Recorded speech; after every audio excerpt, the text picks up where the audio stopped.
Our first panel discussion is going to begin at Developed India by 2047. Are we on the right track? Let's take a look at an audio-visual presentation that sets the stage for this important conversation. Please.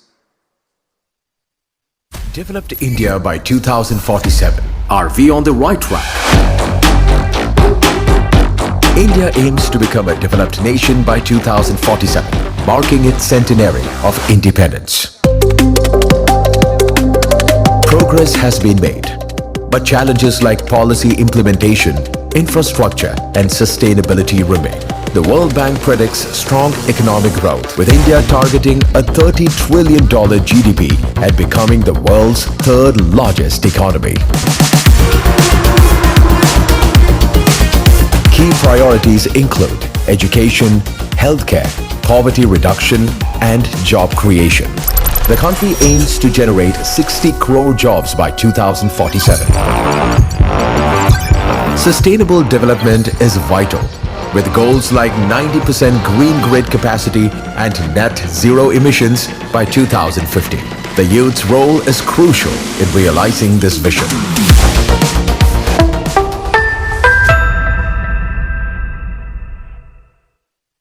We are blessed with a wonderful panel and a moderator for this session. Our topic is Developed India by 2047. Are we on the right track?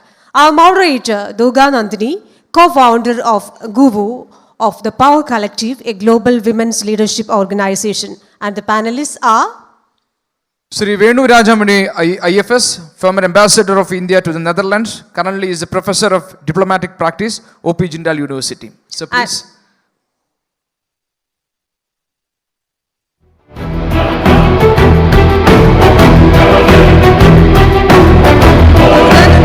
Please come to the stage. Now Dr.Santhosh Babu IAS is the Principal Secretary and MD KSITIL,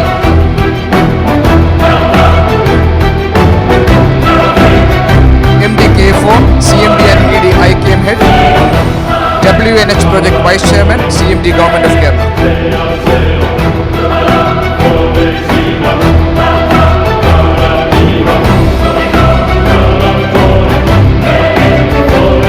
Next panelist, Srimati Vijayalakshmi Lakshmanan, Head Global Sales and Operations, Industry Global.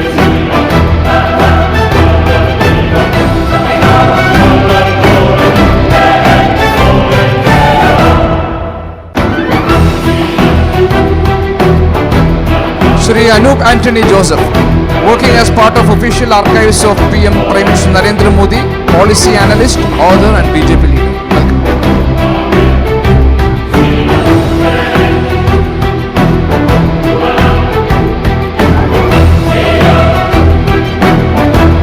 And the panel will be completed by a young and dynamic leader, Sri Bharat B. Bommai, Industrialist and Entrepreneur.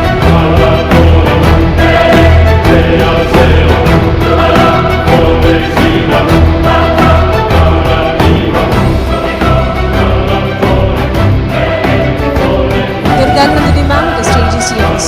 Please carry on. Thank you.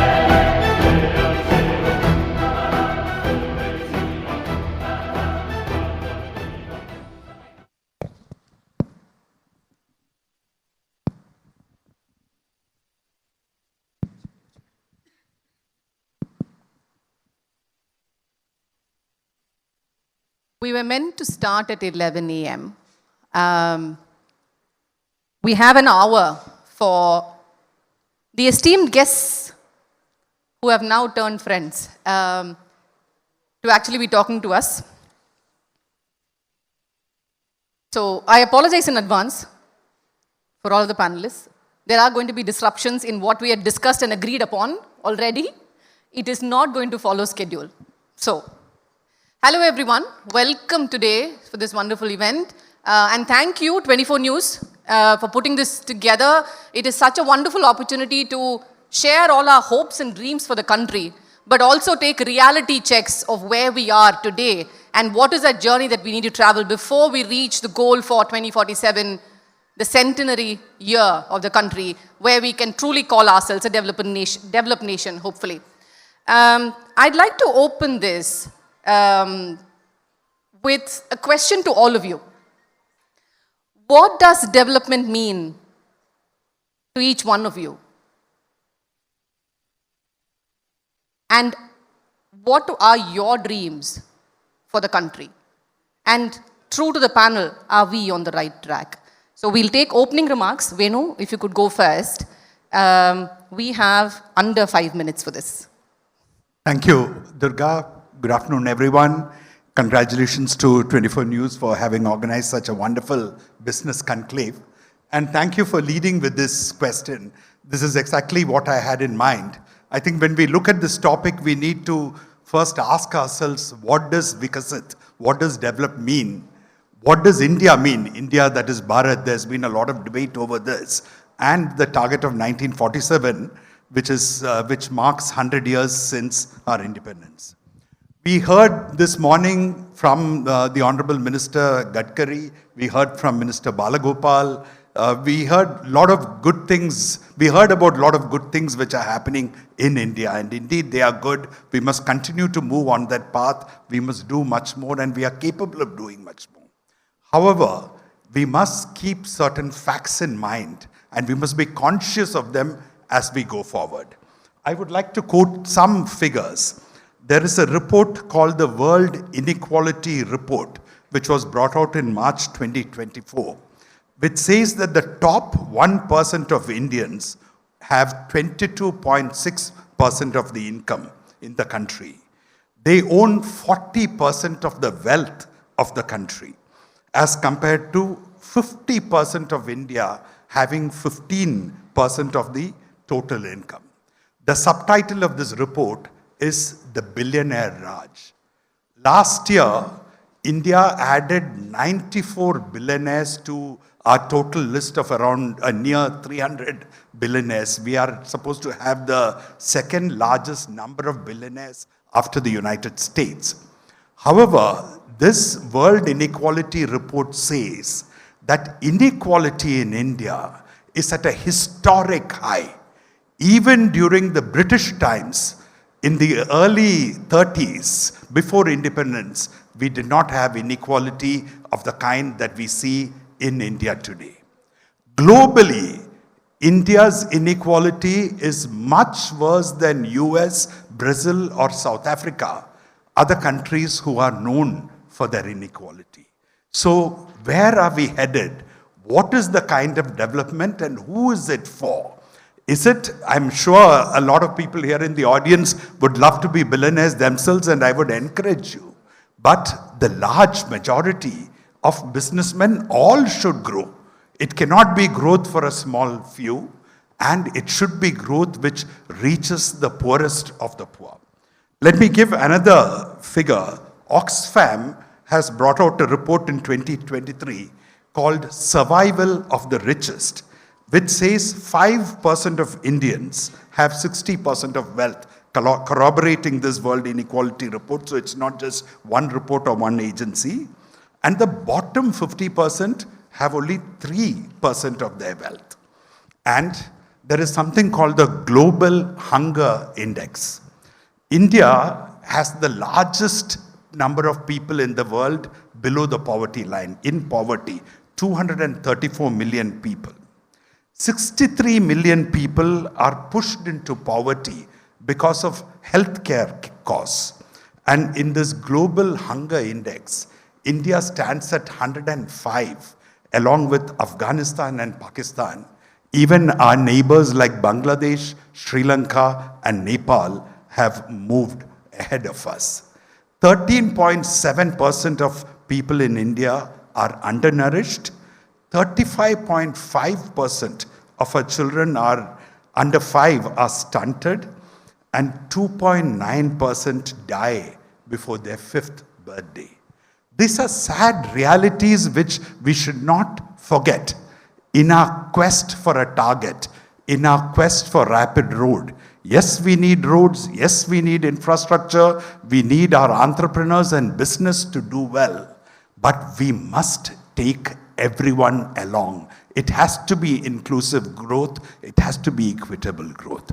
And let me also mention, I started off saying, what is it? What does India call Bharat? we must realize that there is a huge difference between India and China. We are a democracy because we chose to be a democracy, not because we thought democracy is the path for development. For us, democracy and development have to go hand in hand. It is not one thing which can be substituted for another. The idea of India, which our founding fathers proclaimed, instilled in our constitution, which is mentioned in our preamble, where we talk about justice, social, economic, and political, where we talk about liberty of thought, expression, faith, where we talk about equality between people. These should be made living reality. An India which does not have that idea of India ceases to be the India of our dreams, and we cannot have a growth pattern, a development pattern that ignores that idea of India. So to set targets, to say by 1947 we should reach a particular point is absolutely wonderful. This is what political leaders do. They are trying to motivate the country, the system, the bureaucracy to move forward and to achieve more. Wonderful, we must do it. But I repeat, we must maintain, nurture, strengthen the idea of India, and it must be inclusive growth which reaches every corner of a country, which ensures that the poor are pulled out of poverty, education and health and nutrition reaches everyone, and where the large business community as a whole prospers and not just a few billionaires. Thank you. Thank you for sharing this perspective and setting the tone for this conversation, Venu. I'd actually like to bring in somebody who has been involved in developing the Viksit Bharat plan. Anoop here. He is a politician, he's also a researcher and a policy enthusiast, and he has been on that team that put this plan together. So what does development, inclusive development, actually mean in that plan? And what are the behind the scenes, Anoop? Thank you, Durga. See, as you've asked me what's a plan, and to say the plan in 5 minutes, and that too a ambitious plan, huge plan, I sometimes compare it with, maybe we can compare it with the Industrial Revolution of the Europe, or maybe the way in which the United States reached where it is today, or maybe where China is trying to reach in the last 2-3 decades. So it's a huge plan, it's an ambitious plan. I don't know how to summarize it in 5 minutes. But one thing I wish to repeat, and not only me, and since I'm the only political leader, I think Bharat has contested an election, but considering myself to be a full-time politician and a policy analyst, so I would like to request everyone not to see it as a political slogan. It is way beyond just a mere political slogan. I have people from the corporate, people from the industry sitting in front of me. They all know we keep targets for ourselves. We keep targets for individuals. We keep targets for our institutions, our companies. So why can't the nation have a target? Unless a nation has a target, an ambition to achieve, how will we achieve something? How will we reach there? So my first point is, don't take it as a political slogan.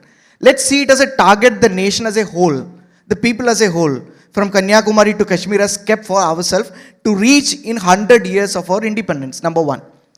Number two, where are we headed to? That's going to be the discussion of today's this thing. Certainly, inclusivity and sustainability, everything has to be discussed today. But at the same time, we should know, see, I would request the policymakers of India, and I've always, whenever I interact with the policymakers, I tell them, let's not go behind the typical definitions which the World Bank has given or the IMF has given about a developed nation. We have developed nations like United States. We have developed nations of the European countries. We have Japan. We have many nations like Australia. But India is different. India's culture is different. India's way of life is different. So we should have our own model of what a developed nation we should achieve. Certainly, we should have a better quality of life. Like yesterday, our Honorable Prime Minister, he gave a podcast to one of a young entrepreneur called Nikhil Kamath. You must be knowing him. So in that podcast, the PM was explaining his anguish and his pain that we sometimes feel that we are still living in the British India because the poor people has to request, to beg for something. You know, in after 75 years of independence, if the poor people has to beg for a house, if the poor people has to beg for a drinking water at his home, poor person has to beg for a basic health facility. So that condition is very pitiful. So we have to move from that situation in the next 25 years in which the basic facilities like a home, a house, drinking water, basic sanitation, basic toilet, basic road, basic education, basic health should be achieved. So that is going to be our model. You know, whenever we politicians, we often, especially the politician on the BJP side, we often say about India becoming the third largest economy. And we know in the last 10 years, we have achieved also. We moved from 10th largest economy to become the 5th largest economy. But here's the caveat. See, becoming the third largest economy is good. We can become, today we have nearly $4 trillion economy. The US is 29 trillion dollar economy. The China is $18 trillion economy. So we also can have ambition to become 5 trillion, 10 trillion, that's fine. But at the same time, we need to see, just by becoming the third largest economy, will it suffice? Just by becoming a $10 trillion economy, will it suffice? I'll just give you two small examples. For example, New Zealand is a developed country. New Zealand's, the whole GDP is just 250 billion. And New Zealand's population is, 50 lakhs?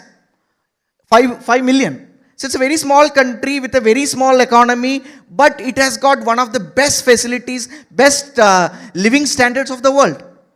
So India with 140 crore population, 1.5 billion, nearly 1.5 billion population, we can't compare ourselves with New Zealand. So our standards has to be different. So we can't just say that we became the third largest economy, so that is enough for us. No. See, for example, I'll give you another fact. India and China, we started together in 1970. At that time, India's per capita GDP was $200 and China was $120. When we compare it, China has grown from $120 to more than $12,000 or $13,000. 100 times growth. India has grown from $200 to $2,500. Just 10%, just 10 times the growth. China has grown 100 times and we have grown per capita GDP, I'm saying about, not the other GDP. We have grown only 10 times. So the basic lifestyle of the person, the basic living standards of the person has to improve. So since I've only got 5 minutes, I'll just conclude my opening remarks just with one last point. You know, we have got people sitting with us who have got exposure of the world. You know, earlier we used to discuss about 3 kinds of world. The first world, second world and the third world. The first world, obviously we know US and European countries, and third world was us, second was Russia and its satellite nations. In 1969, an American thinker called Carl Oglesby gave another concept called the global south and the global north. We know what is global south. Not exactly above the hemisphere and down the hemisphere, but the countries like Latin America, Africa, India, the southern countries of the Asia. We all are considered as a global south. And he has said that if 20th century was for the global north to progress and develop, it is for the global south to progress in the next coming, in this century. So today India is propagating this idea of a global south. And I wish to say this because many small countries is looking forward to India. Like for example, we have seen the Prime Minister of Papua New Guinea, he touched the feet of Indian Prime Minister. It was not only for Indian Prime Minister Narendra Modi. They see India as a big brother. The Latin American countries, the African countries, the Pacific countries, they see India as an elder brother. So they want India to first develop so that they also can get a motivation, they can get guidance, they can get health support and from countries like India. So with this, I end my introductory statement. We have a lot of things to discuss further. Thank you for ending on that note. Lot of things to discuss further. I'm coming to Santhosh. Santhosh, you have spent your longest time in bureaucracy. You're now trying to spearhead a technological revolution in the state of Kerala. What does this intersection of governance and technology look like? Thank you, Durga, and thank you all the friends here. Venu sir, Anoop and all spoke The crux of all of this is governance. So when we talk about governance, we talk about good governance. How we talk about great governance? Is it possible to bring the entire Kerala government onto a mobile phone? Is it possible to free time for people? So essentially, for me, good governance means if you are able to free time for people. Is it possible that government offices can become back offices and the front office will be a mobile phone? Is it possible to get your birth certificate, all those certificates in a matter of seconds into your wallet? That will be the greatest initiative a government can take. Why China has moved forward, why India is still behind, as Anoop said, is because we waste a lot of our time. You look at any government office, how many people go to? You take a house, you want to buy a house, you go to the revenue department, then revenue department has to do a lot of stuff, then you go to the development department to get the building permit, then you go to the water authority to get the water. Once the house is completed, electricity board. What is this? Is this the kind of governance that we want? Is a question I would like to ask. I created the first paperless office in India in 1999, and I have been very passionate about this. This is not the way we would like to see when we complete 100 years of our independence. 2047, if we are to see a developed India, a powerhouse, economic powerhouse, we need to step up our governance in a very, very different way. In the way, technology, AI, blockchain, all those things are there. We should take advantage of it in governance. See, basically what happens in governance is bureaucrats will tell everybody, it's like a doctor. Doctor will say, Kira കഴിക്കൂ എല്ലാവരും കീര കഴിക്കാൻ പറയും പക്ഷേ his wife will say this doctor is the only person who doesn't take kira. Exactly the same. We will tell the whole world improve, but we don't improve. Our things are improving in step by step. We need to make a global shift in the way we govern, and that is exactly the point. If I get time, I have to go by 12:40. If I get time, I'll demonstrate to you how we are engendering the change in the government of Kerala. Thank you.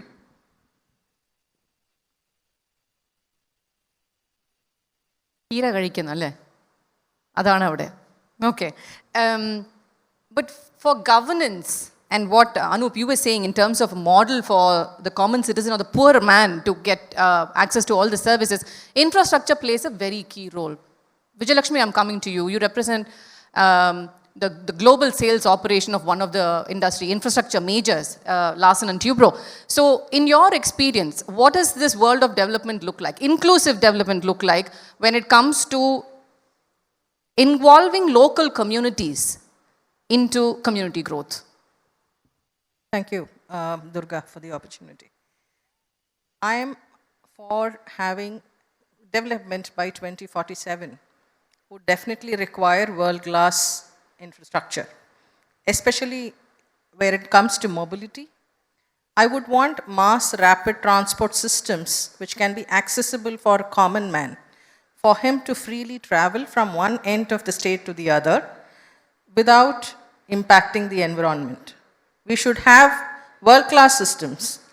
Those investments are worth it. There should be no compromise on it. And there are ways and means of financing it. The state government have constraints, the central government can have constraints.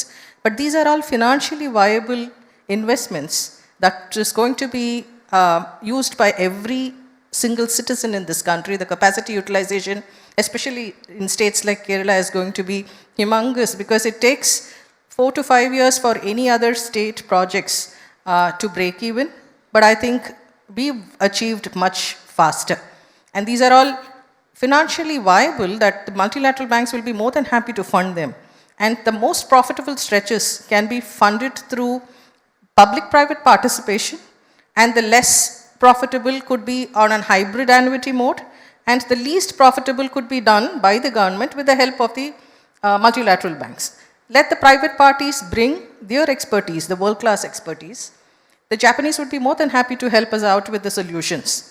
They can design, build, operate, and transfer it after the concession period back to the government. I think the public would tremendously benefit out of it. And the local municipal corporations, they should know what is required for the local citizens to improve their livability index. It could be the safety, the security, it could be the air quality, the water quality, the solid waste management. We have a problem of aged population alone at homes.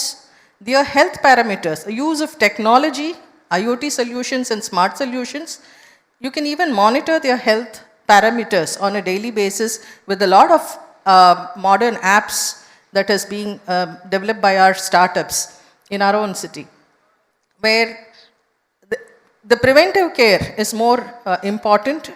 You will be able to ensure that the cost on the exchequer, the burden on the exchequer, when we identify all these sicknesses at a later stage, has a huge impact. So preventive healthcare and the development, the local authorities, where we will be financially making them empowered by raising municipal bonds for the projects that they would be implementing, especially on solid waste management, and the infrastructure that they create should improve the health of the citizen, not just roads. It could be parks and walkways and recreational facilities which will engage citizens. They can prevent these lifestyle diseases. That would be a great one. And the employment generation, where we have to focus on the MSME sector. The impetus that they require, the support that they would require, all the regulations that have come, and the 2 waves of COVID have nearly killed them. So the support in terms of them complying with GST or ROC filing.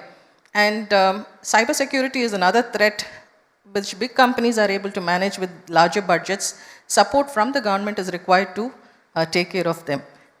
And lastly, the skill development. Most of the upcoming new tech industries do not have the right skill sets. That's where our educational institutions, overall at a country level, our contribution is 3% of the complete budget allocation, where all our Southeast Asian neighbors have as high as 10%. And that's where we need to focus on matching the skill sets, creating infrastructure, and bringing the best of the knowledge onto our youngsters. So I would sum up with these wish lists for 2047. It is a huge list, I must say. Where does it start? Where do we start and where do we reach? But thank you for bringing this entire perspective, because I think this is exactly what Venu was trying to talk about in terms of how do we look at it holistically so that it touches the life of every single citizen, wherever they are and whatever strata of society they are. Bharat, I'm coming to you. Many of the points that Vijay said actually connect with the work that you do. You manage 7 companies, am I right? Yeah? And he sits across 3 spectrums of the manufacturing world: pharmaceuticals, automotive, and Earth-moving equipments, textiles, flow control valves. Okay, there are more. I'm sorry. So a lot of, she was talking about, Vijay was talking about automation, Santhosh was talking about governance and technology, Venu was talking about inclusivity, and Anoop, the plan behind it. So how do all of these worlds come to the world of manufacturing, with Make in India being one of the major focuses? Firstly, Elrigu Namaskara. Namaste to one and all present here. I'd like to thank News 24 for setting up this business conclave and giving me an opportunity to be a part of this panel. And thank you, Durga. Like you said, the esteemed panel here with a mix of policy, with technology, and good governance. So, you know, as an entrepreneur, as an industrialist, you kind of go through all of it. So, I'll start my introductory and I'll break it into a couple of parts. Firstly, like Anoop mentioned, it's very important that we have a vision. I think without any vision, I don't think you can take those baby steps of going ahead. And the Honorable Prime Minister has set a goal: the day we become independent, 100 years from our independence, we should be a developed nation. Now, having said that, the government has taken a few steps which I'd like to kind of mention here, which has kind of benefited the industries as well.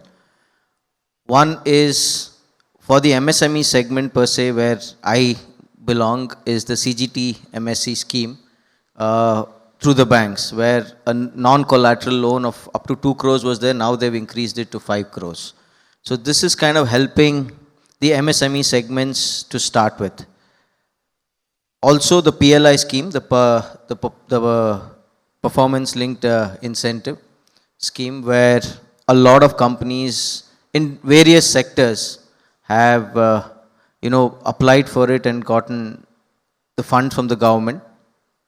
Now, having said that, as an MSME segment myself, and as Gadkari ji and the Honorable Finance Minister were discussing, from the industry point of view, it's a good start, but there still needs to be more that needs to be done.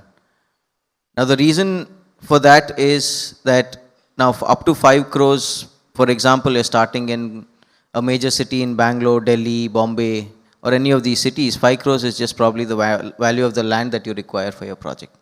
Now, it becomes more capital intensive since you're getting into manufacturing, and nowadays we're getting into a concept of smart manufacturing as well.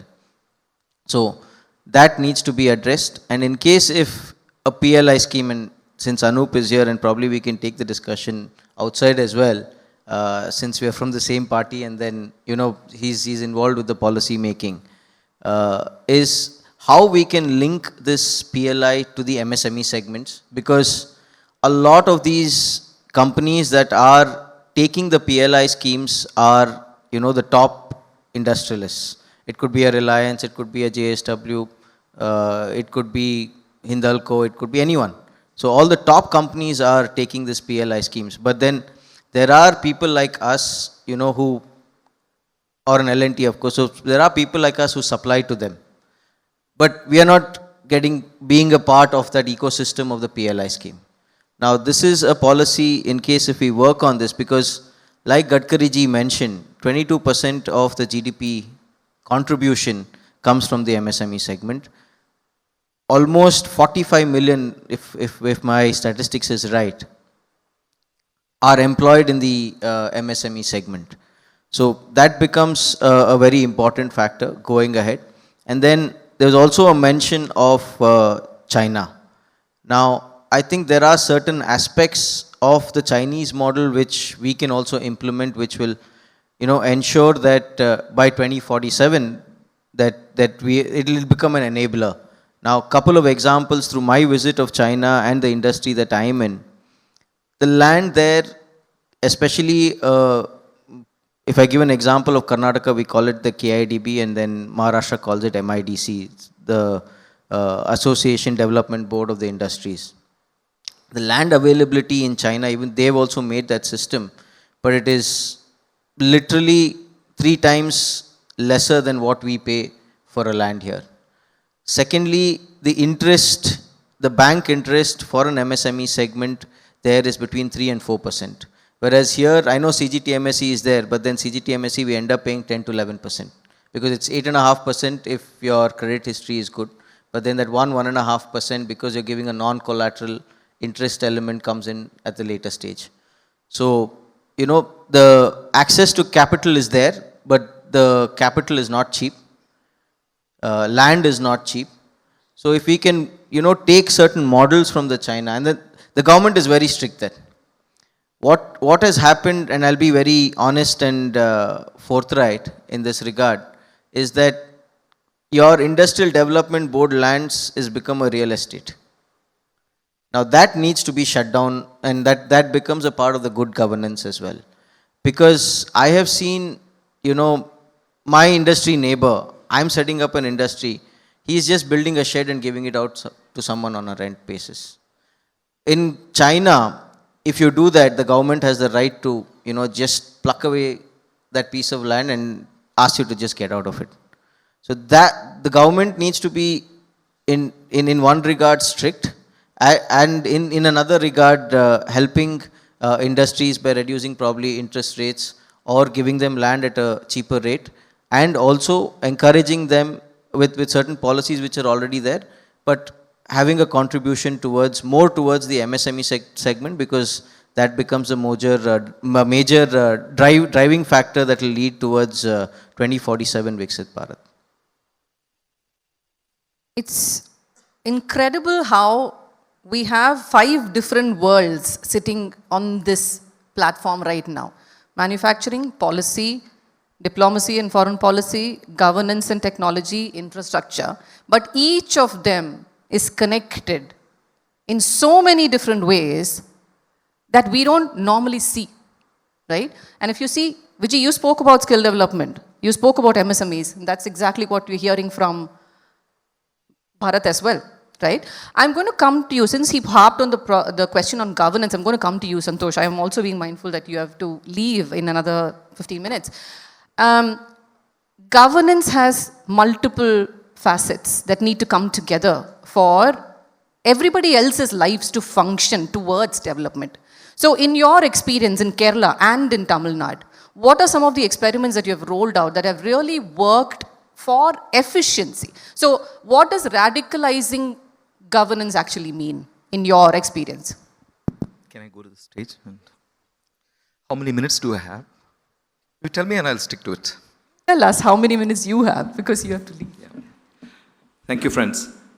You could take 7. 7 minutes. Yes, if we can have the PPT. I need a PPT. Is it on or?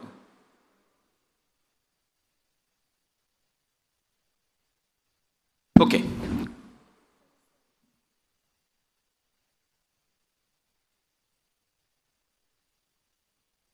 So time is passing. Oh, has it come? Yeah.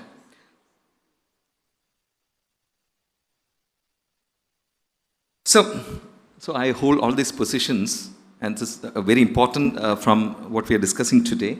The only difference between all of us sitting here is that we all have 24 hours. The American president, you, me, everybody. We have only 24 hours.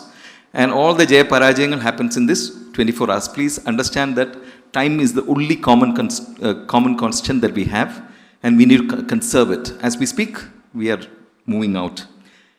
And freedom is the only thing, everything that we need, right?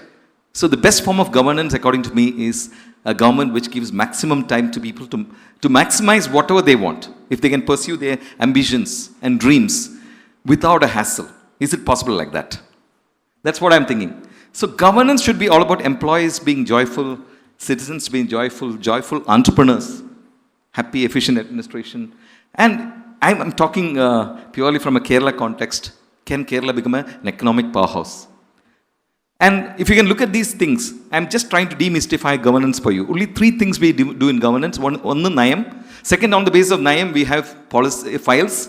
And on the basis of files, we have certain services. So if we can speed up all this, then whatever the youngsters here are doing can become extremely fast. Is it possible to get certificates, licenses in a matter of seconds? Is that possible? So e-governance as a matter of thing has gone out. Now we should think about algo governance, predictive governance, and spatial governance. These are certain areas where we were under-invested. I'm requesting government to invest in all these things. So if you look at government of Kerala, 900 services are online, which means you don't need to visit government offices. The only problem with this is we might have to visit as many websites or as many apps. Is it possible to bring all of that to one app? Is the work I'm thinking about. Okay, there are lots of challenges in governance. We need to do changes in that also, but at the same time, we need to invest in all these sectors. We are very underinvested in security, emerging technologies, data management, and GIS. So, can we delight our citizens? This is a question I keep asking ourselves. And, I belong to an organization called Information Kerala Mission. I don't know how many of you know that organization, but all your certificates, birth, death, marriage, all these certificates are issued by Information Kerala Mission. They develop massive number of applications. And we come to a stage where we have consolidated all of them into what's called a K-Smart platform. It's a very interesting approach. I have a very smart engineering team led by Dr. Naufal. We brought all the 26 applications onto one platform, and very interesting way in which software development has happened. Project management at its best, I would say. If I say I'm developing an application to you in 150 days, we'll be able to deliver it in 150 days. But that's for a different day, because you'll not understand, you'll not be able to subsume it in so much of the time that's available. So right now, what we have provided to you is all these certificates at the click of a mouse on your mobile phone. So for example, birth, death, all of that you can download on your smartphone app. Building permits used to take between 30 days to 300 days. I promised 30 minutes. And my team has brought it down to 3 seconds. Can you believe that? That's exactly what I'm talking about. Human interference is zero when it comes to buildings less than 3,000 square feet. You can enter all of it into my K-Smart application and get your self-certified building permit in exactly 3 seconds. So this is exactly what I'm trying to tell you. Today, technology has reached a stage where we can bring together all these skill sets available in the private sector and the government sector and everywhere to make this happen. I have made it happen in-house with the help of around 150 developers. Premam cinema Java simple and powerful, but I'm telling you, it's very difficult to get a Java developer. Well, that's what the madam said. Where are the skill sets? Out of 100 people I interview, Naufal takes only 3. It's extremely difficult. Skill development is the most important. Maharashtra is actually investing around 10,000 Java developers. We are not investing on anybody here. So, this is a K-Smart story. I will not take you through. This is I call it the Tesla model of software development, which nobody has tried in India. Another day, if you give me more time, I'll take it. There's an app. Please download this app. Nobody in Kerala can do anything without K-Smart. Let me tell you, 93 local bodies on 1/1/2024, we did it. On 1/4/2024, we're going to all the 941 Grama Panchayats and Block Panchayats and District Panchayats. Okay. So all this, and marriages happen in heaven, right? But who gives the certificate? The registrar. Ilya. Somebody who is in Dubai gets married and goes back to Dubai, and then he says, I need a marriage certificate. Then he comes back, takes a flight. Now we introduce for the first time video KYC. For 3 minutes, you can get your marriage certificate in exactly 3 minutes. So that's what I'm saying. Today, we need to completely disinvest ourselves out of the current governance model and move to a completely different model. And this is happening, as I say. So lots of exciting features, marriage, building permit, under 30 seconds. Know your land. Today, if you have a 10 cents of land, what will you do? You want to construct something there, you don't know what to construct. So you'll go to the Panchayat president or somebody, they'll say, come back tomorrow. Your time is wasted. You can take my app and go around and it'll tell you exactly how many. Because we have tie-up API integration with the airport, railways, high tension zone, CRZ, and one more. The master plan, etc. and eco-sensitive zone. So it will tell you how much is the height of the building that you can construct, what is the space setback, etc. You don't need to travel. So GIS is one huge area where we are investing, and it has completely revolutionized the way we looking at governance. And we are also trying to bring in LLM, large language models, ChatGPT, etc. into this. Lots of features. And today, around 30 lakh files have been cleared in the last 12 months. It has never happened in the history of Kerala. Because what people used to do in one day takes as little as 3 minutes, 3 seconds, etc. It's completely online.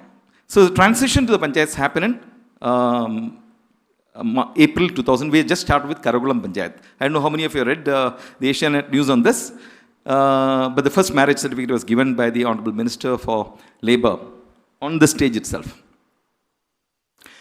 So, is it possible to bring all government departments onto one stage? Srinand Nair sir, we have this Facebook. If Facebook we get up in the morning and say, okay, I did this with the Labour Department, this is my update. We did this with the Health Department, this is my update, this is the payments I have to make. It's possible. Today the problem is people process technology. Technology is easiest. Process is slightly difficult. Most difficult, difficult. We are all in silos. Anyways, it's slightly getting better by the day. And the other thing which you need is connectivity, because you talked about inclusivity, Durga. Inclusivity, we have around 85 lakh families, and today we have only 20 lakh families who have fiber at home, and we are trying to connect it. We have reached around 75,000 connections as we speak. I would request all of you to download the Enter KFON app and get this connectivity. The point I'm trying to say is that the government of Kerala is invested in this as to make internet a basic right. Nowhere in the world has anybody declared internet as a basic right, and Kerala government is the first government to do that, and I'm very happy to lead this movement. Right now, around 76,000 families. I will be very happy if some of you apply online and we are able to give it. So, the architecture and all those things. The point here I'm trying to say is that we have the basic building blocks of transitioning to a completely different governance model. The Pare file model is e-office, but e-office is because people are keeping files for 50 days, 60 days and all. How will some entrepreneur get his building permit or whatever if somebody is keeping it for 50, 60 days? The solution is very simple, and I'm going to implement it in Information Kerala Mission from next month onwards, which is auto escalation. That is, if somebody doesn't clear a file in 24 hours or stipulate time, it goes to the next higher level. But it also will send a signal to the score performance software, which will bring down your performance. So this is the only way we can control file movement. Today, file movement is, it's a mad world out there. Somebody can keep the file and say, I'll do it at my pace. Or he'll just put a query. That's what they'll do. They'll put a query and send it back. It will take 70, 80, 90 days for a decision. Decision making is at the heart of governance. And if you can do it at the touch of a button, so be it. The only thing that we need to be very careful about is accountability. Are we bringing integrity, honesty, and accountability in the systems that we are creating? I think this has been the best thing that has happened to Estonia. Estonia does elections also online. Is it possible? So I have I'm done. Don't worry. These are the happy families. And I'm also doing one more thing. Just let me take 30 seconds for it.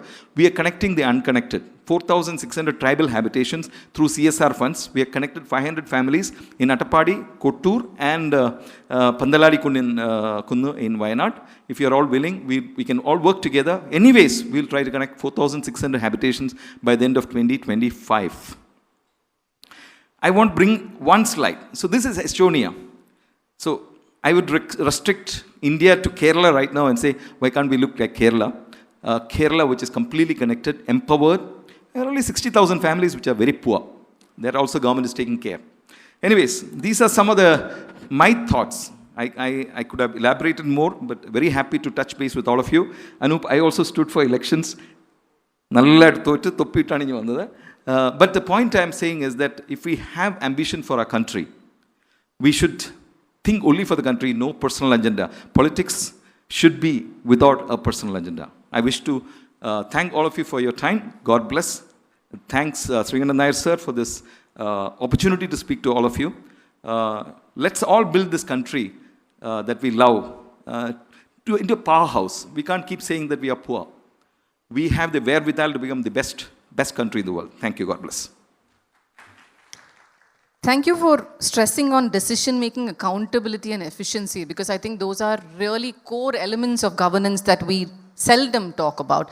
If we think about the number of human hours that are saved just by the solutions that connect all the way until building permits, house permits, and thank you for sharing all of this.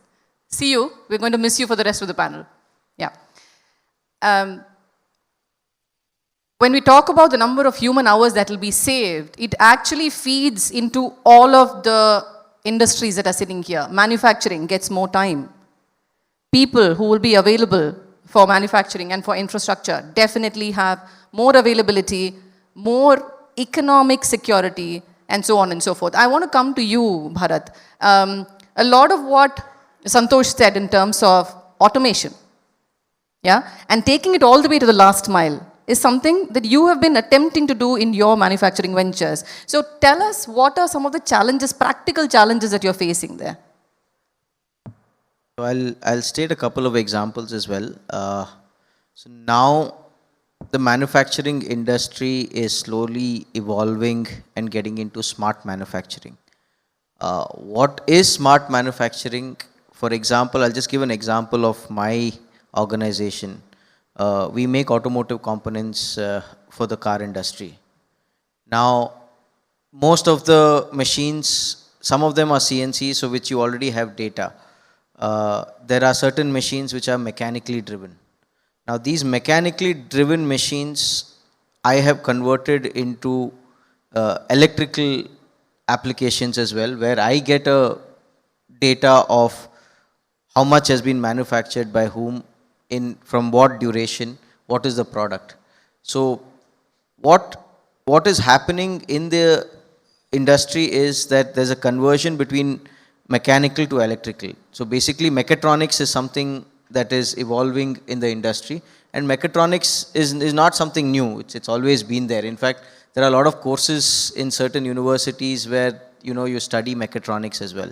So that is one. And then secondly, we are doing a project where we are doing a zero waste plant, completely a smart factory, where each and every process, so there may be 10 processes, and each process will tell me at what particular junction, how much material has gone in, what is the output of that particular operation, what is the sub-assembly state, from the sub-assembly to assembly state. So now, with the technology that is available with us, whether it is AI integrated or any other electrical driven technology that is there, we are looking to transform our industry into smart manufacturing, because like it was mentioned, governance is for the government, but as a businessman, decision making is also very important, and it goes with the governance as well, decision making there and decision. So I have data at my fingertips. I know who's doing what. I need not be present in the factory, but with an iPad and an application which is dedicated to your industry today, you know what is the output, you know who's doing what, whether that person is efficient or not. If he is not efficient, what needs to be done, whether the machine is running at a certain optimal efficiency or not. So the entire segment is now moving towards smart factories with the technology driven application, and I think that will also be a good enabler for the vision of Vikasit Bharat 2047. You spoke about smart manufacturing, and I think Vijay at one point, Vijay, would you like to come in here? Thank you. Vijay at one point emphasized on the skill gap that we have if we have to get into an automated mode or the smart manufacturing mode and so on and so forth. And it also feeds in directly to the inequities, because when students graduate, we can't automatically absorb them into the workforce, right? And they need to go through another. So both from the industry perspective and from the students' perspective or the human resources perspective, there seems to be a mismatch, and you stressed on that. Would you like to share more on your experiences and how you're trying to bridge that? So I'd like to quote our example when we started off the Smart City division in 2015, when the Smart City mission was launched by the Honorable Prime Minister. We were capable of rolling out the solutions, bringing the best of the technology from the rest of the world, making it suitable for our country's conditions to address the challenges that each of our cities had. But we could not find skill sets that were made available for rolling out it on the ground. So we had to, and these cities were spread across 105 cities in every state in the country, all remote places. We identified local ITIs where you have electricians, electrical electronics students. We set up skill development centers in Hyderabad and Kanchipuram, and we brought them over 3 months of residential training, overall complete theory and practical, and we deployed them onto the smart city. So if there is a project in Jharkhand, we go around ITIs around Jharkhand, recruit the ITI graduates, bring them over, put them on the skill development and redeploy them into their home state.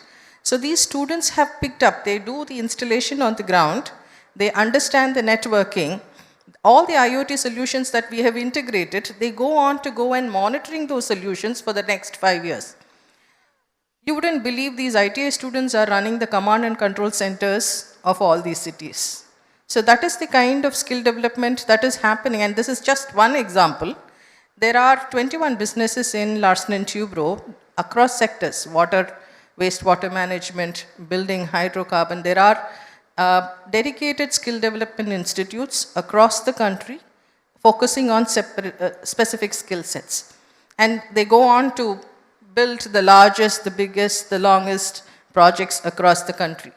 And we have also digitized all these skill sets into a separate entity called EduTech, which is capturing all these technologies and imparting them to the colleges. We are tying up with colleges, having additional courses being offered to make those college students not just studying the theory, but becoming employable with knowledge of the cutting edge technologies that is needed for the industry today. So we are trying to bridge the gap between the academia and the industry.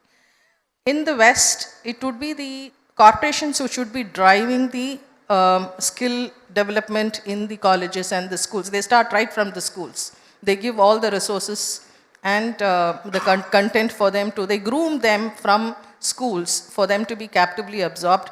I think all our states in the country have rolled out high-speed internet connectivity through the USO fund. The project is called BharatNet. We are implementing across 3 Indian states. Every nook and corner, gram panchayats are being now connected with high-speed internet connectivity. I think skill development can happen through e-education with the best of the knowledge generators across the world. So twinning programs for the colleges and e-education across primary education centers, public schools can happen through the network that we have, the backbone infrastructure that we've created. I think there is a scope for improvement. The government policies should enable all the states to have this twinning program with the best of the universities across the world to have knowledge shared with our children and the youth. That's incredible. I mean, you are sharing some examples that are working. You're trying them out on the ground. But you're also talking about globally established models that have really worked on the ground in terms of addressing this. Bharat, you mentioned the same thing too, in terms of existing policies and how they're working and how they could be better. Anoop, I'm coming to you. These are voices from the sector that you're hearing. How much of that has been factored into building the Vikasit Bharat plan? See, when you ask about the Vikasit Bharat plan, the first and foremost thing we should understand that it is a comprehensive plan. It doesn't mean that only manufacturing is going to be concerned, or infrastructure, or good governance, or maybe the basic facilities for human beings, just like Mr. Rajamony has said. So it is going to be a comprehensive plan. ഒരു സമഗ്രമായ മാറ്റം, സമഗ്രമായ വളർച്ച, എല്ലാ മേഖലയും തൊട്ടുകൊണ്ടുള്ള ഒരു സമഗ്രമായ മാറ്റം. So first thing we need to understand this. And second, like you said, it's an ambitious plan. It's a huge plan. And you asked me yesterday, what is it wrong to be ambitious?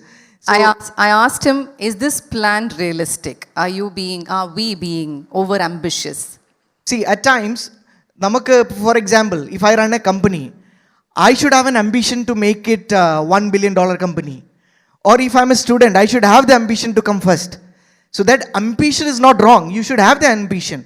And I'm telling you, India's the latest generation, the youth, they have their own aspirations.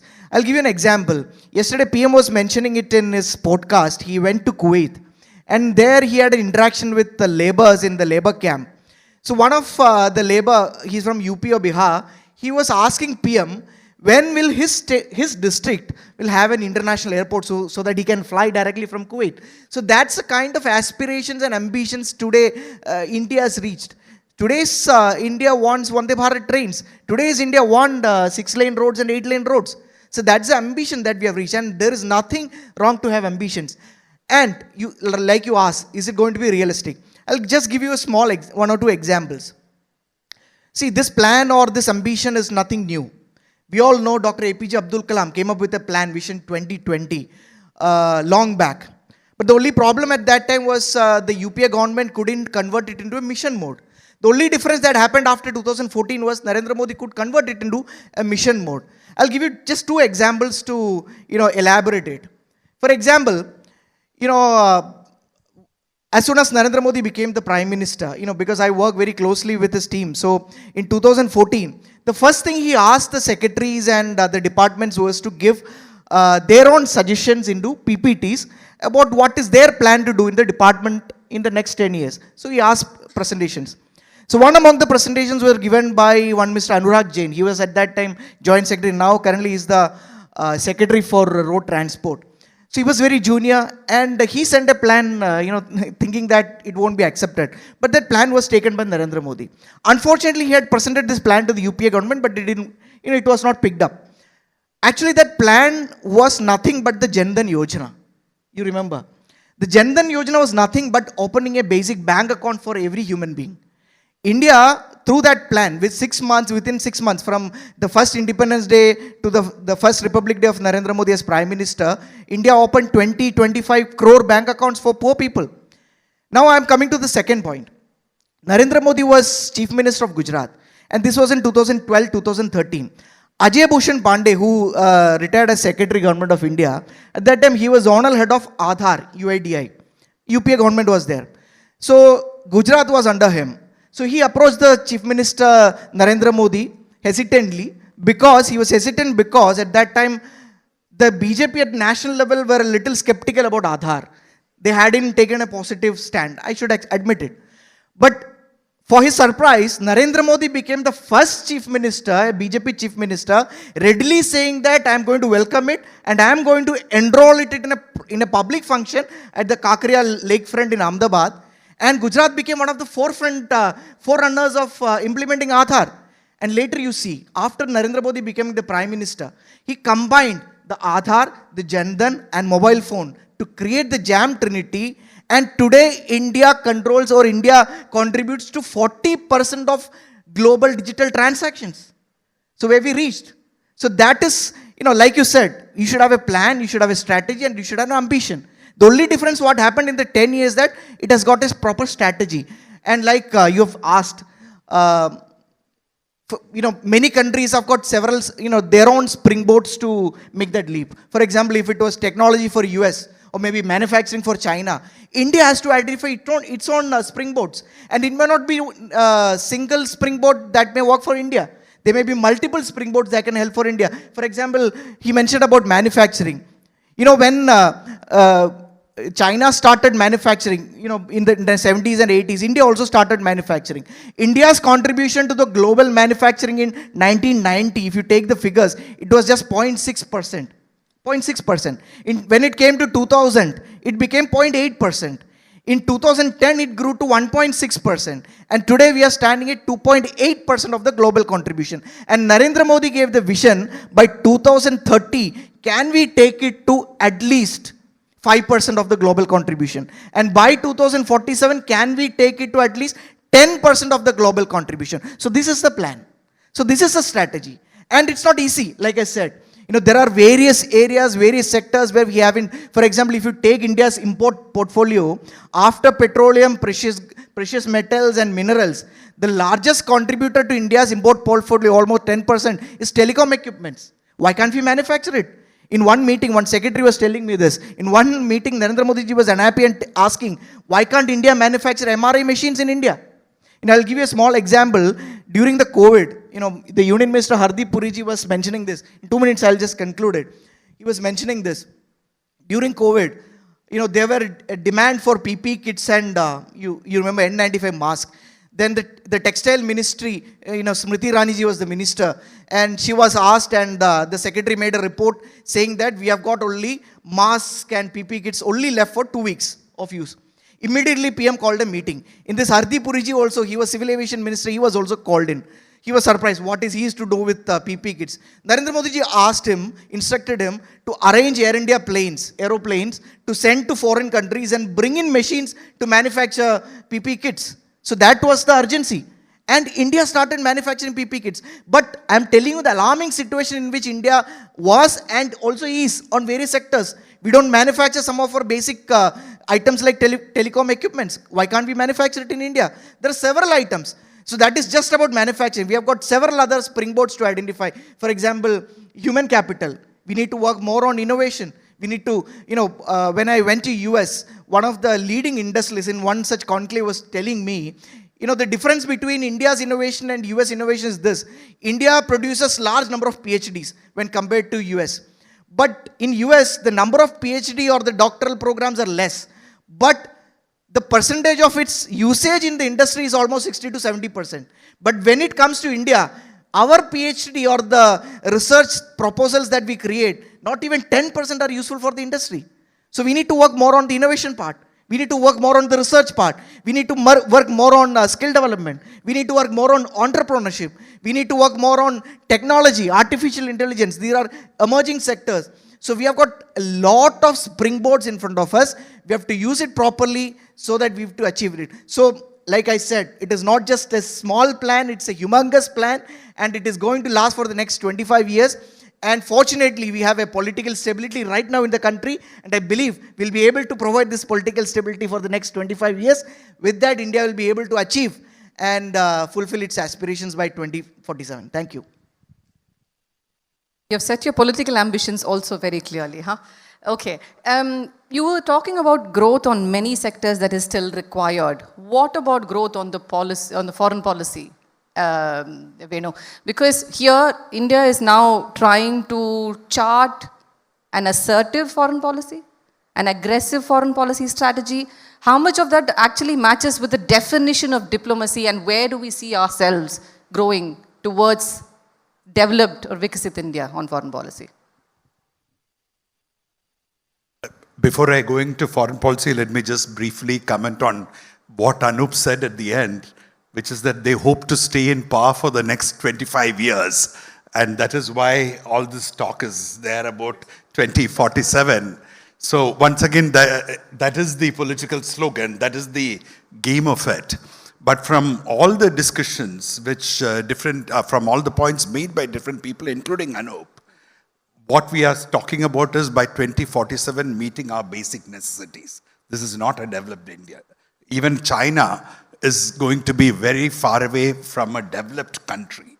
10 years from now, 20 years from now, there's still, with the size of population that we have, with the size of population China has, there still is a long road ahead.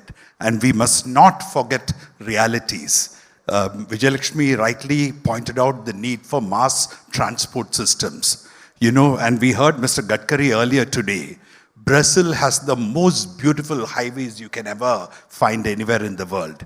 It has the largest number of cars and the best of cars, but there is no railway system anywhere in Brazil.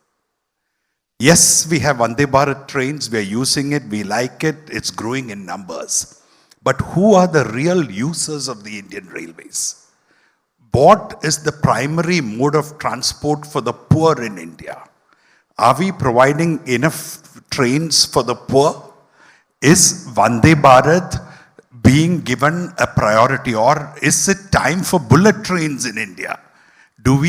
How do we justify the investment in a bullet train when poor even today have to sit on top of a train and travel? They don't have enough trains. They don't have enough facilities. And we must realize that there is a crisis of jobs which is happening across the world and which has already started to affect India, which on top of our unemployment. Artificial intelligence and robotics are taking away jobs. Machines are going to do what people are doing.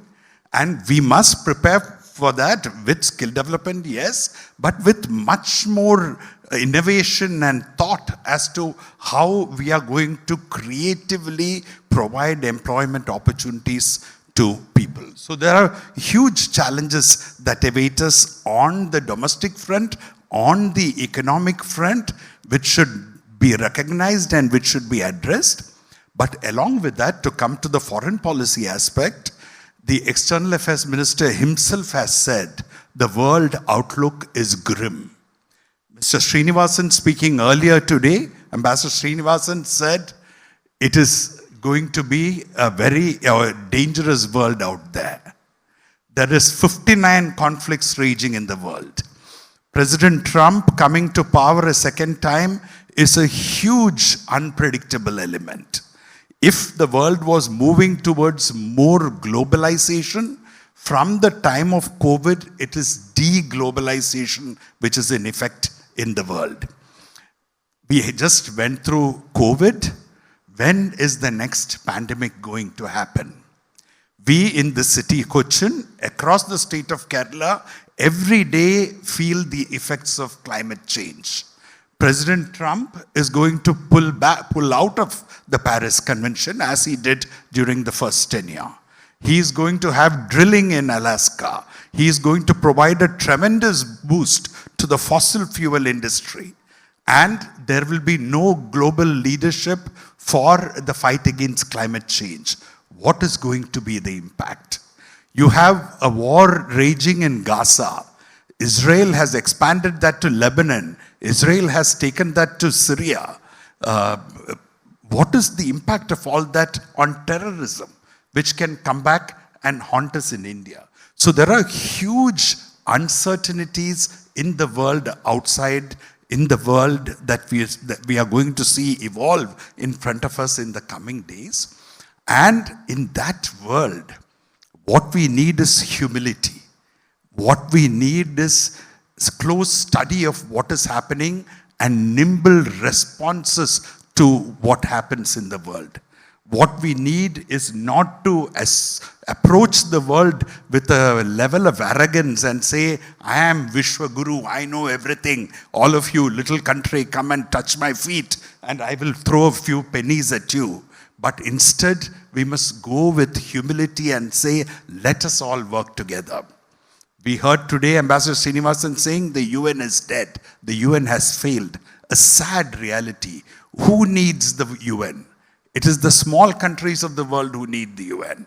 It is the global south who needs the UN, and global south is not something invented by Narendra Modi.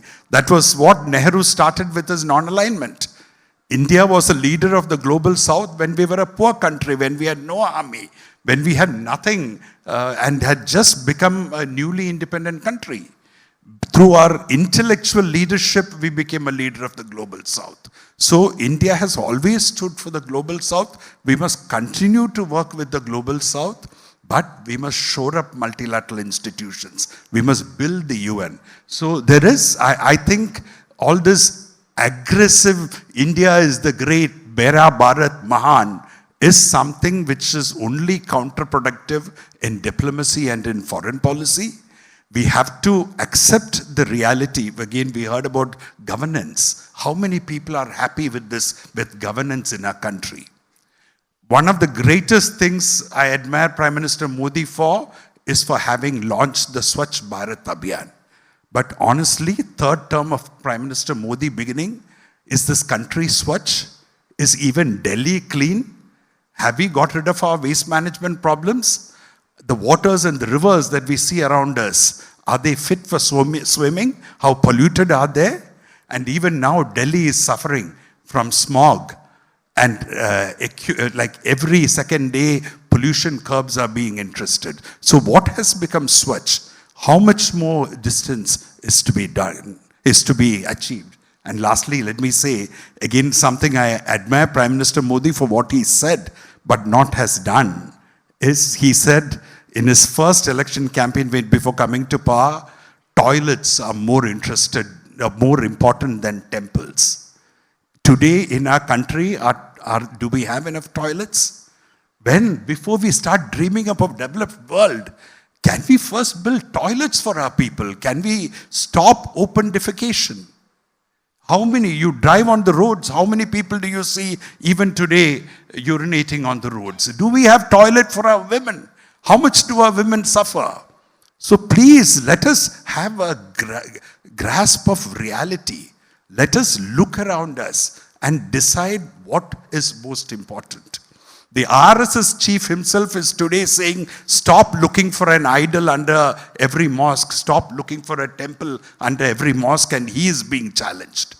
This is what division of society into little segments, each fighting with each other, can bring. That is not the way to progress. That is not the way to celebrate India's 100 years of independence. India's 100 years of independence must be celebrated with adequate toilets in a country, with a clean India, with clean air, clean water, with good infrastructure, roads, but also mass transit systems, transport systems for the poor. And as a business conclave, let me say there is money at the bottom of the pyramid. There are business opportunities in all this for all of you. If you look at the experience of microfinance, you will find that the poor repay their loans much more than the rich. The biggest defaulters to banks in this country, to public sector banks in the country, are the biggest businessmen. So it is the small and the medium businessmen who suffer when crony capitalism flourishes, and this is a global example. So let us create a capitalism which is also democratic. Let us encourage our business community, and I urge each one of you to make profits out of services to the poor, out of providing them what they desperately need. Thank you. Thank you, Venu. Whose development is it? Ultimately, I'd like to end this panel on that note, because in this audience right now, we have so many different kinds of people.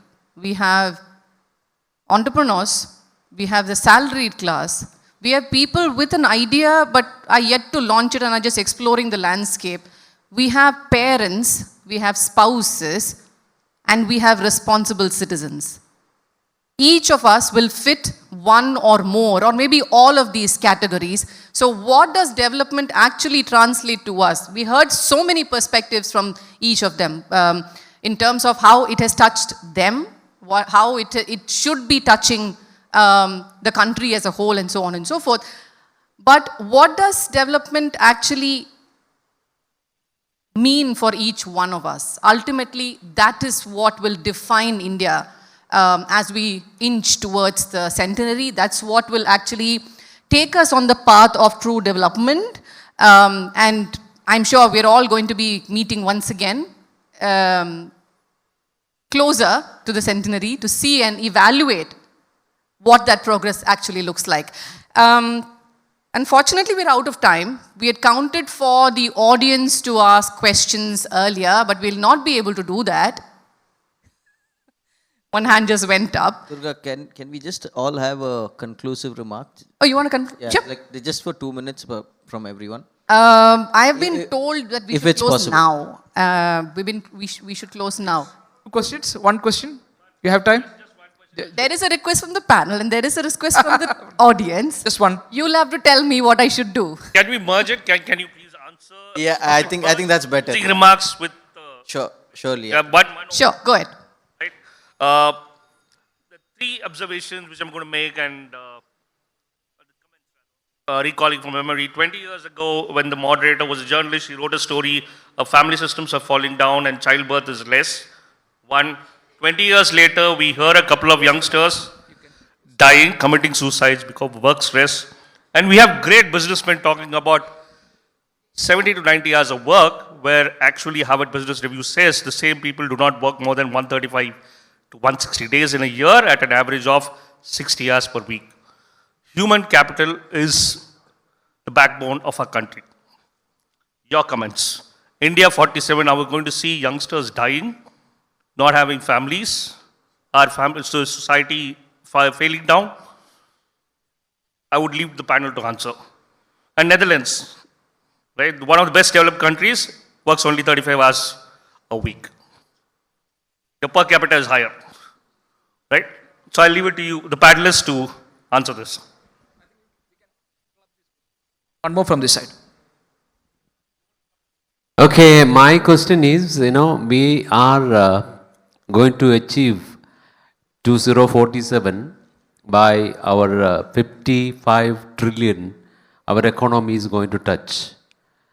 Are we taking care of, on the way to 2047, what happens in the world, in India, like what happened in Wayanad? We had a flood, and there are many situations which can come. But on the way to 2047, we are achieving that much, whatever figure we have. You think Narendra Modi is going to be till 2047?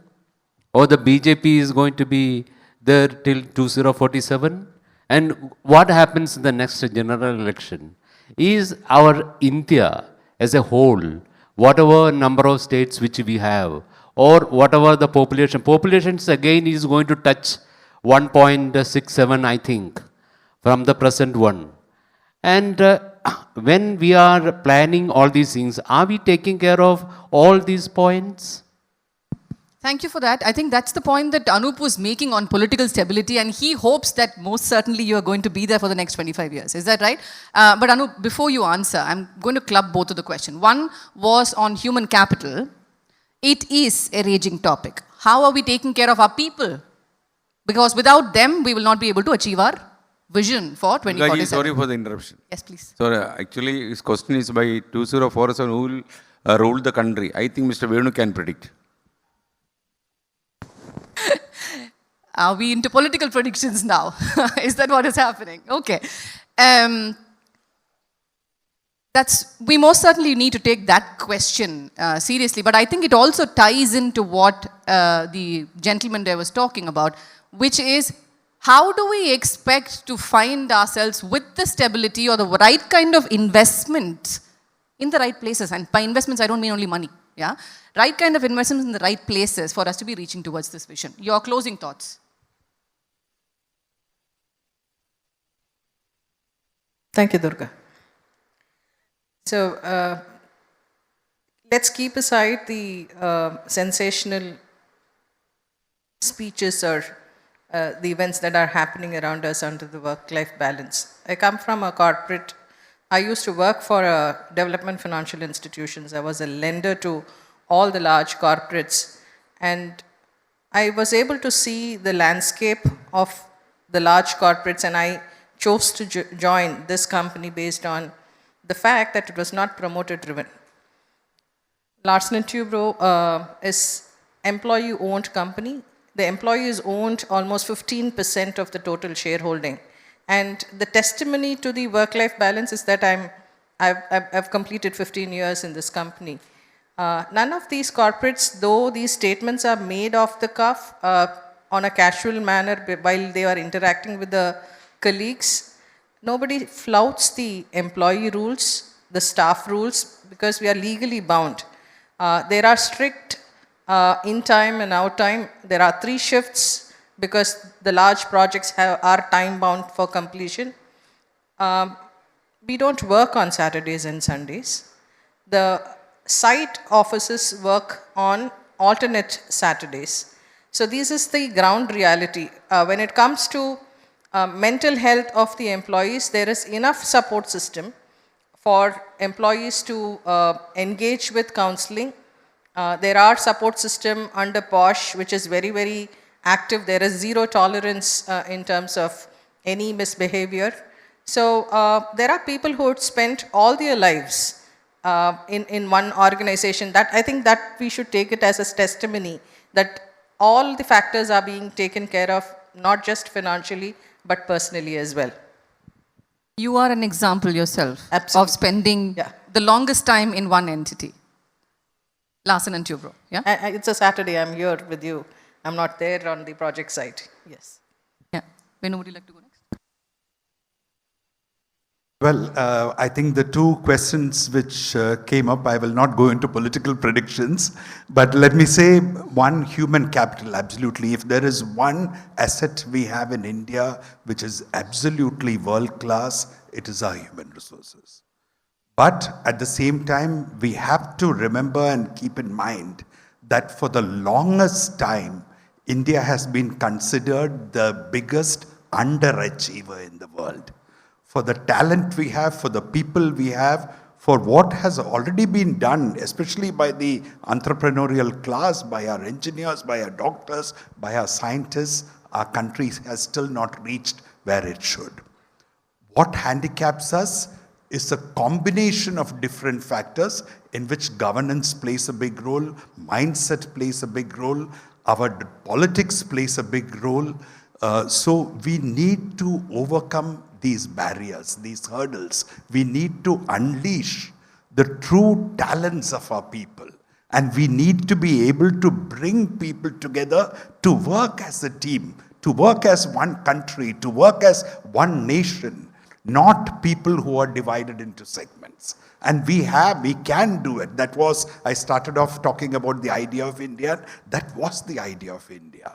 India can do it, India can still make it. So to go back to this question of 2047 and targets, and what about the unpredictables on that way? What about climate change? What about floods? What about wars? What about disasters? What about a pandemic? Yes, that is why I was saying, let us approach this with humility. Let us, political slogans developed India by 1947 is aimed at keeping some people in power till 2047. But that should not be the goal of our country, of all of us gathered here. Our goal should be to ask the right questions and get the right policies implemented. Is our country clean? Do we have enough toilets? Do we have mass transit systems for our poor people? Our governance is improving, technology is coming in, but have we changed the mindset of our Babu? Have we got rid of corruption? What about the potholes in our roads? Has corruption in the public works department or amongst contractors ceased? When will we have world-class infrastructure? So these questions should be constantly asked. And our policy makers, our political leaders, our bureaucrats should be held accountable for what happens and what does not happen in our country. We should tell them, stop fighting with each other and stop making people fight with each other. Show us results on the ground. Show us development on the ground. Tell us how we are going to handle the job crisis. What are you doing for skill development? How much more can we do for skill development? And look at the challenges in the world. Approach the world with humility. We are a great nation. We will continue to grow. We will become even greater. But we should also be a good nation which believes in a fair deal for the poor, which believes in equality of everyone, where freedom of thought and expression flourishes, where freedom of religion is a living reality and we are not a majoritarian society where just because the population of one particular group is large, they dominate like happens in many countries. And let me tell you, the experience of the world is military governments don't work. Authoritarian rulers don't work. One-man shows do not succeed in the long run. They hide realities. When they go, then the truth comes out. So democracy is tough, is difficult. We must make it work. We must make it a reality, but we should never sacrifice those democratic ideals, those democratic principles for anything. Thank you. So much. Thank you so much for laying things out in full perspective, Venu. I'm going to come to you, Anoop, in the end, because I would like for us to leave on a note of hope. And I'm hoping that will come from you. Bharat, your closing thoughts on what human capital for manufacturing in India would look like, especially from the MSME perspective. Yeah, I think it's the most important aspect, human capital. And I think we also need to consider the fact that today the population of India, almost 55% or 60% of the population is under the age of 40. At the time of 2047, it will become an aging country, aging population. Now, having said that, and as mentioned earlier, I think just because a few people comment on the work hours, doesn't mean that it is a reality in each and every company. One. Secondly is, for my organization, I can speak sometimes, we take them on retreats just to cool them off. These are some of the activities I'm sure even the bigger organizations do as well. Now, coming back to the human index, I think it is very important that the country focuses more on education, employment, employability, and healthcare as well. Like mentioned, sanitation is one part of it, but then there are other aspects of healthcare and healthcare systems which can be technology driven, as we see in the Europe and the United States. So these are some of the aspects in which if we can focus on, and skill development, as mentioned earlier, should be more industry focused, it should be more employable. So having said that, and coming to the question of 2047, I think we should, have that within us that I mean, I speak as a youngster that nation first has to come into the picture in our minds. India is first, and whichever state you're from, that state is first. If we have that in our minds, I think regardless of who is at the helm of things in 2047, the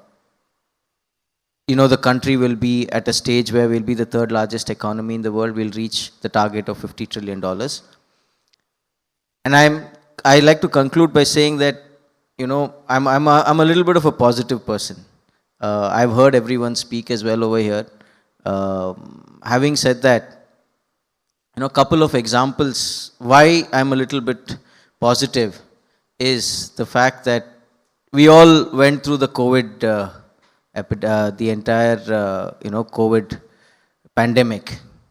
And when we went through that, with the population that India has, we developed 2 vaccines within no time. 2 of our Hyderabad-based company and Pune-based companies did it. The logistics to deliver those vaccines is also an example. With every calamity comes an opportunity. And I think India has, gone to that step where in case if there is a calamity that is approaching us, India seeks an opportunity in that and then goes one step ahead. So that is one of the reasons why I, as a youngster, is positive that, by 2047 we can definitely reach our goals. And as Anoop mentioned, we are in a digital economy. We have transformed our lives into digital economy. And as earlier mentioned, there are a lot of governance or government policies that are going e-governance. I know no country is 100% perfect. There will be changes. Development is a never-ending process. People's expectation is never-ending. As I have experienced it myself by standing for an election. We feel that we've done everything, but then, there's always a small element that can be done. And to every problem, there's a solution. So I'm very positive that going ahead in 2047, we should reach the target of 30 trillion, but I think 50 trillion is also a figure that we can definitely reach, but with a mindset of having India first and nation first. Thank you. 50 trillion, huh? No mean task. Anoop, your dose of positivity grounded in realism, please. Thank you, sir, for asking that question. And at the beginning also, I started my presentation saying that let's not take Developed India 2047 as a political slogan, please. Let's not take it Vikasit Bharat as a political slogan just because Narendra Modi has coined the term. Let's see it as an aspiration of the nation. Let's see it as the aspiration of yours and mine. Why can't we have the aspiration and ambition to become? Whoever be the Prime Minister in 2047, let it be Narendra Modi or anyone else or whoever it may be, whichever party may be in power. I may be from the BJP, but let it be anyone. Let's achieve the target. Let's have the target as a collective goal. That's what my humble ambition is. I always quote this example of South Korea. You all remember, the South Korea, they went through Japanese colonialism. Thereafter that, they were one of the most poorest countries in the world after the Korean War. You all remember. Even the basic human conditions were very poor in the 50s and 60s in Korea. If you take literacy rate of Korea in 50s, it was less than 30%. At that time, Kerala had more than 75%. But today, South Korea is a developed country with global brands like LG, Hyundai, or whatever you say. So why, if South Korea can achieve, if Japan can achieve, if Australia can achieve, why can't India? Let's have. And to summarize it, in the beginning also I said, it's a comprehensive plan. It's not just about creating skyscrapers, or it's not just only creating Vande Bharat. We should have the basic facilities. We should have the best quality primary health centers at every nook and corner of the country. We need to have the best primary education facilities for the poor of the country. We need to have the best Gramin Sadak Yojana in the country. The best insurance coverage for health treatments for the poor. We should have everything. So we should see it as a comprehensive plan. But in the presentation I was seeing, there's a quote of Nitin Gadkari which was shown in your presentation here in the video. It was telling the country, it was mentioning US, I think. The US has good roads not because it is rich. US is rich because it has got good roads. So let's have that vision in our mind. Let's become rich, or let's become powerful, or let's become developed so that we can pull out our large number of population which is still under poverty out of it. Let's become powerful, let's become developed to give a good quality of education for middle class. And Mr. Rajamony was mentioning the world is having a lot of problem out there. We need to be developed to be strong enough to face them also. My friend was telling about, Bharat was telling about the example of the vaccines. At that time, many people criticized the Indian government taking the decision to have our own vaccines. They quoted, why can't we go after Pfizer vaccines? But India proved that if we think we can do, we can achieve it. We have that confidence. And the only thing that at times we lack is the ambition. Let's have the ambition, let's have the aspiration, and let's have the confidence. And I always say, the glass is half empty, I agree. But at the same time, the glass is also half full. So with this note, I wish to conclude my presentation. And I believe India, by 2047, it can achieve all its aspirations. And we'll be fortunate to see that India, which will be respected by the world. Like Sir said, with all humility, I accept it. Let's have an India developed by 2047. This is my closing remarks. Thank you. Opportunities are many, challenges are equally immense. That is the reality that we have been faced with, we continue to face. But is that going to continue? Or, to answer your question, is there going to be a stability that will address all of these concerns that have come up? I think that is going to be key to where we reach in 2047. I'm closing this panel. I'm bringing this to a close. Thank you so much for all of your honest, really open thoughts on where we are and how far we need to go. I hand it over to you. Yeah, thank you very much, Durga ma'am. It's by that we conclude the first session, and thank you, Durga ma'am, for this. So you are moderating this wonderful discussion, and so we get these points like so we need an introspection to find out, to identify the challenges, the problems that we face, so that we can reach greater heights by 2047. As he remarked, let's hope for the best. Thank you very much.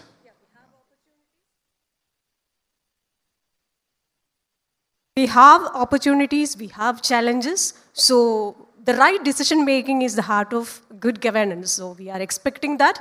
Together, we will make India as a developed nation by 2047. That was an impeccable panel discussion. Thank you so much. Development should not be politicized. I request all of you to please sit down. We wish to honor you, this beautiful panel, by giving a memento. We request our Chief Editor, Sri R. Sriganan Nair, to be here to present the mementos to our moderator and the panelists. First, let me call upon Ms. Durga Nandini to receive the memento.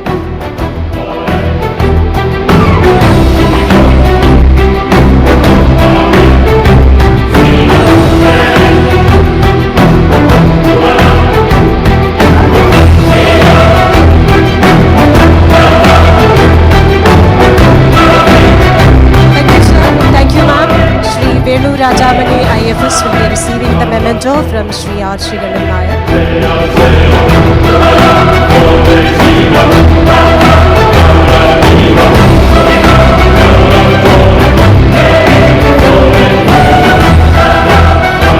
Thank you, sirs. Sri Anoop Antony Joseph.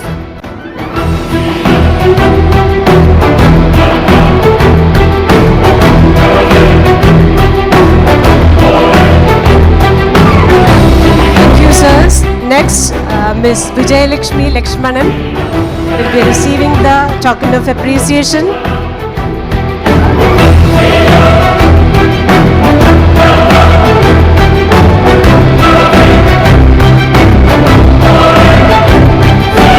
And the youngest panelist, Bharat B. Bommai.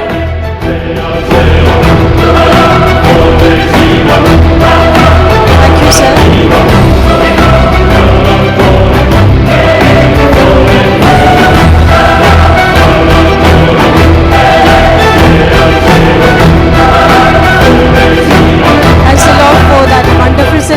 you, sir. Thank you, moderator. Thank you, panelists.